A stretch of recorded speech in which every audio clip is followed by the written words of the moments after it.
Hello everybody, happy Tuesday. Welcome to Facebook Live with the Wexford Stamper. Hello Renee, thank you for joining me. You're right on time, so prompt. Having a little trouble with the technology, but I think we worked it out. So getting ready here, and we'll wait for a few more minutes to let some more jump in. There's Jody. Hi Jody, thanks for joining us. Today we are making the second of my St. Patrick's Day projects. Last week, if you remember, we made the little Debbie box. Okay, now this is one I made that's all Call Me Clover.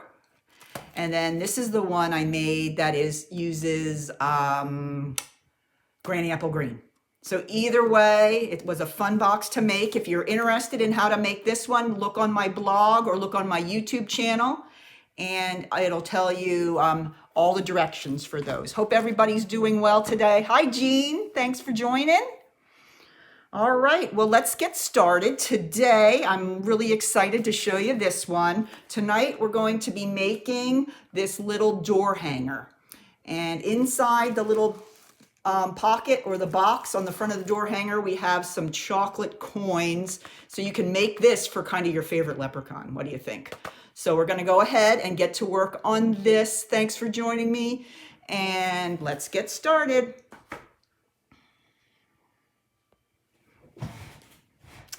All right, let me go ahead and show you what materials we use to make this box before we get started on the construction of it. Again, there isn't a whole lot of great St. Patrick's Day stamp sets in the catalogs. So what I did is I did a little bit of creativity, and I used some of the St. Patrick's Day sets that we have. I used this one from the mini catalog. It's called the Heartfelt Bundle, and it is on page 8, 9, and 10 in the mini catalog. You guys know this one. This had the cute little heart punches and everything. The only thing I really used in this one was the sentiment. And so lucky to have a friend like you. So that's all I used in this one. But there actually is another St. Patrick's Day set in the annual catalog. Now let's see if I can find that one. The annual catalog is this big one. This one is good through the end of May. And there are some really great Valentine's Day sets in here. Let me show you first the Stitched Be Mine. This is on page 195. I used the dies from this catalog called Stitched Be Mine. And then it also coordinates with a stamp set called Meant to Be. And that's on page 76. So if you got materials for making your Valentines, you might be able to just pull those out and make this St. Patrick's Day. So this is the set. We're going to be using this little striped heart to make our shamrock. So I just wanted to kind of show you the stamp sets and dies that we'll be using. Yes, it is shamrock time. Quick, these days are going so fast. We're already to the 10th. So in addition to that, I used some of the Granny Apple Green ribbon that's in the annual catalog as well. And then this is the crinkle ribbon, and that's in the mini catalog. Now I got my chocolate coins on Amazon, and I will put a link underneath the video after I put it up on YouTube. But I got them on Amazon. They're Madeleine premium chocolates. I like them because they were kind of different sizes. So that's what I got to put in, and I just used a cello bag and put that in there. Okay, now the paper I used is some of the paper that's kind of a hidden gem, because you all know how much I rave and rave about the paper in this catalog.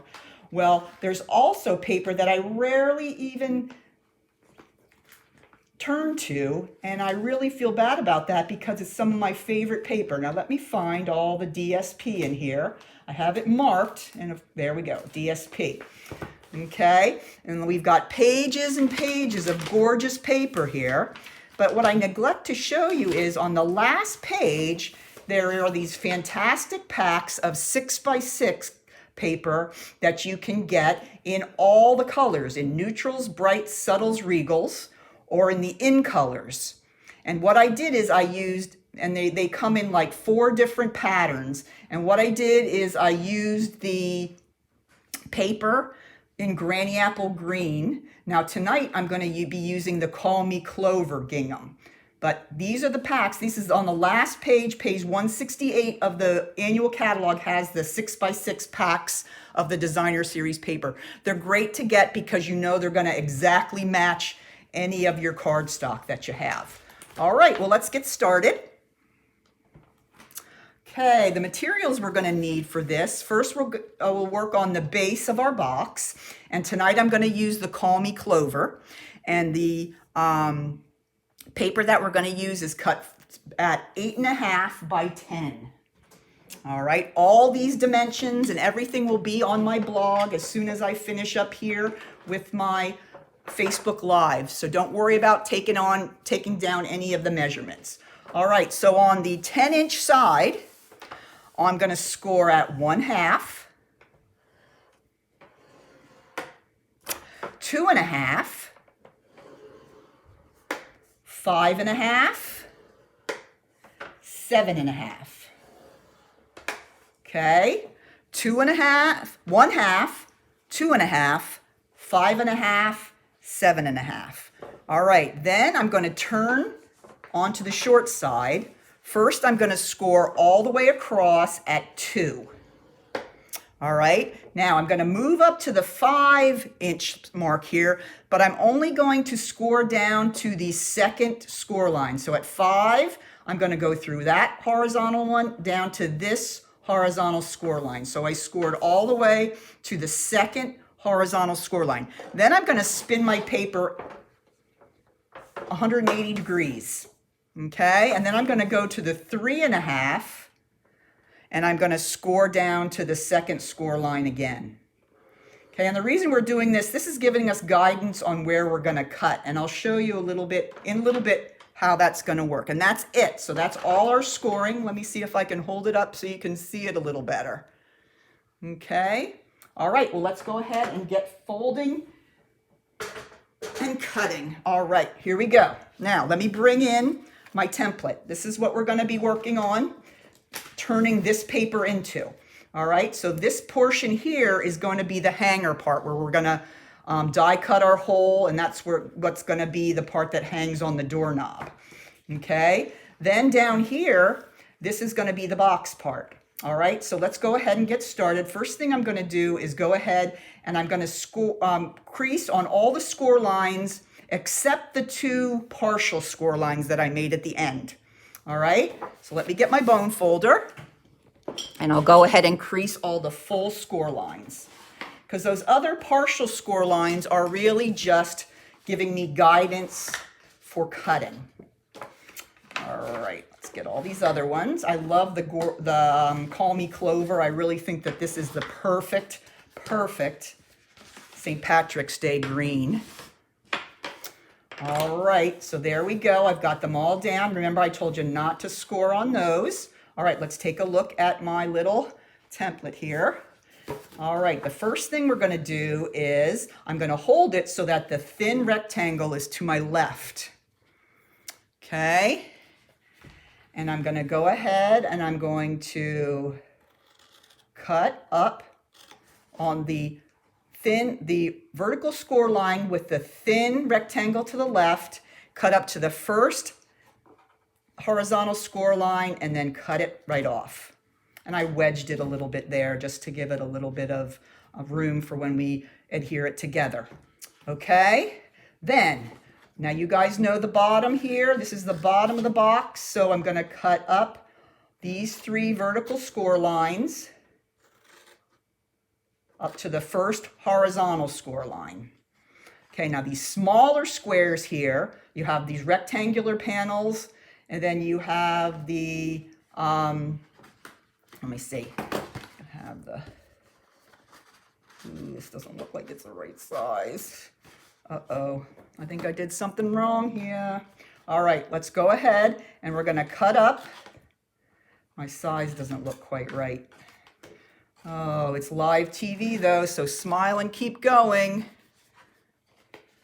Oh, I'm glad you like the template because I think I might have cut this one wrong. We might be putting the template together, Jean. Yeah, I can tell that this one is too short here. Oh, dear me. Dear me. All right, let's see what I did. Hold on. Okay, yeah, that's what it is. I have it here. All right, do not worry yet. Let's worry later. Okay, now after we have those two cut, then we're going to go up to those two partial score lines and use those as a way to cut off these 3 areas here that we don't need. Okay.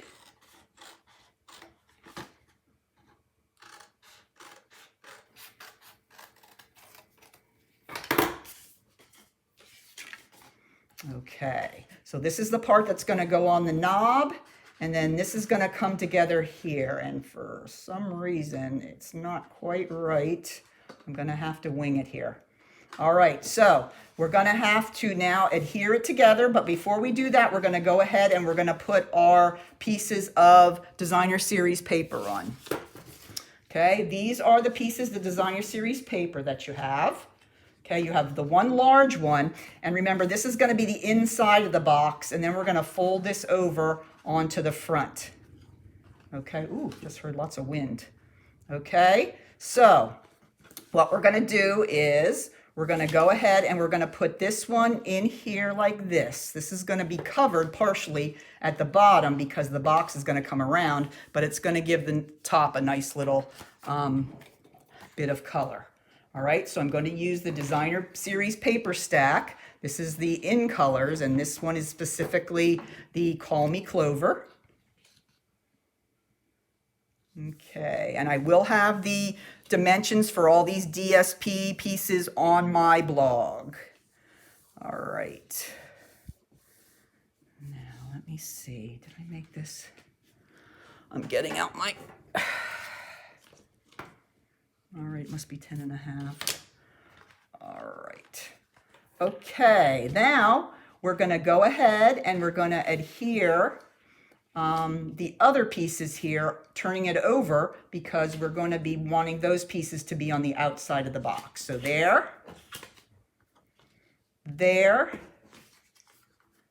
and there. Okay, I can already see where my oops was. We're going to go with it though. Okay, and I'll make sure my measurements are correct on the blog, and I'll probably refilm this, but we don't know that yet. All right, so let's go ahead and put the side here. And then we're going to put this last piece right here. Okay, and I can see that's where I made it a 1/2 inch too small. So, but we're going to figure it out. All right, so next thing we're going to do now is we're going to run the hanger through the Big Shot to put our hole in it. Now, the way I dip the hole is I pull out my stitch circles and I take the second one from the largest, and that's going to be the one that we're going to put right there, and we're going to send it right through the Big Shot. So let's go ahead and bring the Big Shot up. You can fold back these sections without worrying because we're not going to be cutting those. And then we're going to put the circle right there towards the top.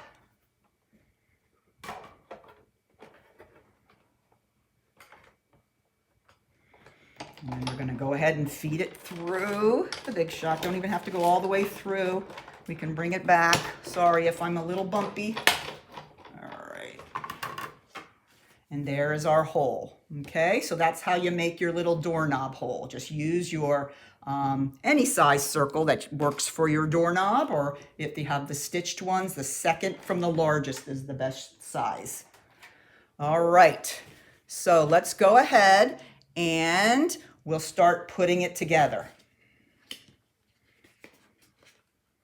Oops, there we go. All right, so let's go ahead and put it together.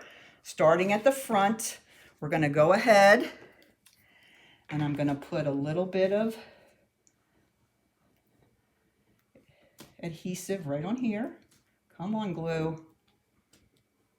There we go. Then we're going to fold it over in the front. Connect it right here. All right. And then we're going to fold in all the sides and close it like that.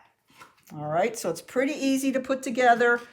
Just need glue on the last flap.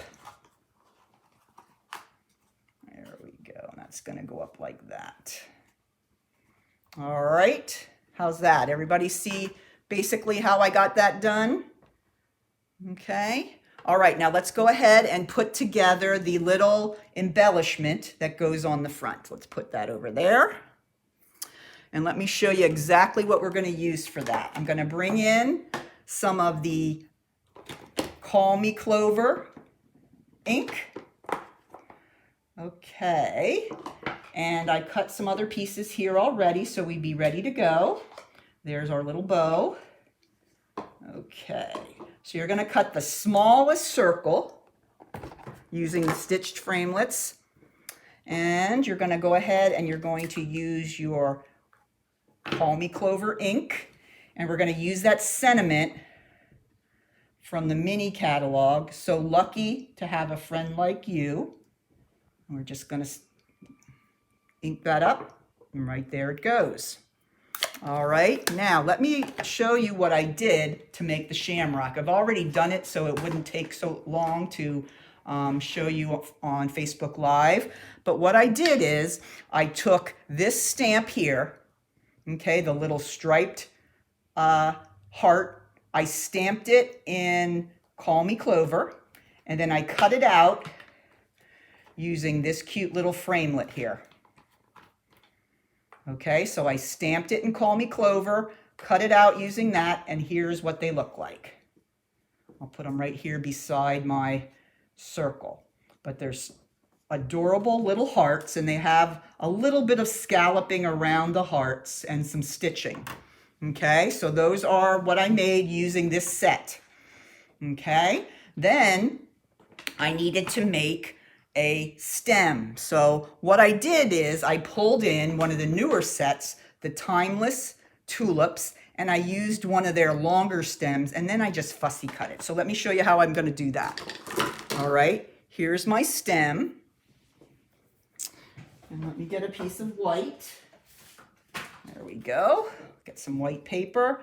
And I'm going to take the stem and I'm going to use the Call Me Clover. You can use a Call Me Clover marker if you want to and just color it in, or any other stem you might have. But I just noticed this one. I've been playing with this one for a while. So I'm just going to put a little bit of the stem onto the white paper. Okay. Then I'm just going to take my scissors and I'm going to go ahead and I'm going to cut down, fussy cutting it, leaving a little bit of white on either side so it'll kind of blend into the rest. Okay, so there's my stem. That looks a little too long, but we'll adjust when we get it on here. Okay, now let's pull out this. Here I cut one of the squares from the stitch shapes. Do you think I like the stitch shape framelits? If you don't have those dies, they are just indispensable. I use them almost with every single project I do. Okay, then I also cut out a square of the Call Me Clover. And then I just adhered the stitch square right on the top, just so we have a little bit of a border around the outside, just to give it a little bit of interest. All right, now let's bring in my other so we can see how this happens. Okay, so what I'm going to do now is I'm going to position my little hearts to make the shamrock. Okay, to do that, I'm going to use some dimensionals. And I'm just going to go ahead and put a dimensional on the back of each of these little hearts. All right, now I'm going to position the first one I'm going to position is the one that's in the center at the top.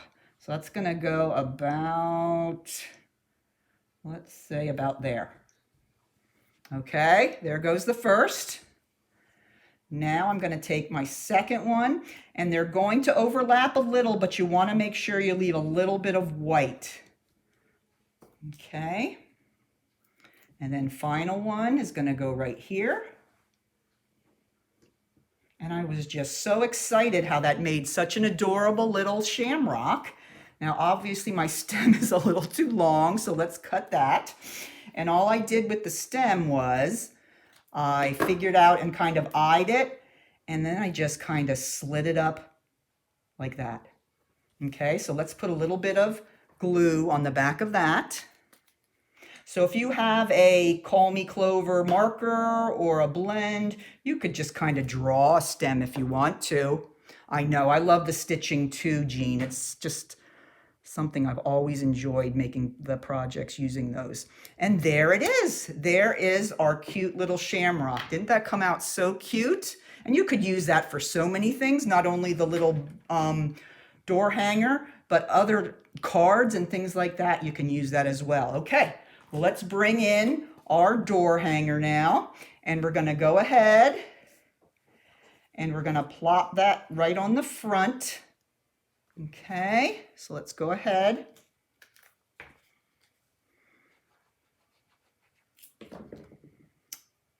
Okay, and that goes right on the front, like that. All right. I think I might put this down here on the bottom instead of the top. You guys can decide which you like better. I'm going to go ahead and I'm going to glue this flat down to my box. You can decide which way do you like it. Do you like it on the bottom or do you like it on the top? What do you think? Just want to make sure it's high enough that it's not going to interfere with if the box stands on a table. Okay, I like it on the bottom as well. You guys can decide which one you like the best. All right, and then my final thing is to put on my little granny apple green ribbon. And I'm going to put that right up here in the top right corner. And the way I'm going to do that is I'm going to go ahead and put it on with a couple of glue dots. There's one. Need two with this. This is a pretty hefty ribbon. I'm going to put that right up there on the corner. And there we go. We are finished. Look at how big that is inside. Lots of space to put. And I did put an awful lot of gold coins in there. So it's a great fit for those. And I love the crinkle cut ribbon. I think it looks almost gold, and it sets it off and looks really nice with the St. Patrick's Day theme. So that's it. That's my final St. Patrick's Day project for this year. Next week, I'll be starting on some Easter. Okay, so get excited about Easter. I'll do some Easter treats and some Easter non-candy. So you'll get a chance to try all of those. So let me know if you have any questions about it, and I will definitely make sure all the dimensions and everything on the blog will be all correct. Okay, I'll check over those before I do it. And thanks again for joining me. You're the regulars, and I really appreciate you coming along. And we will see you next Tuesday. Take care. Bye-bye.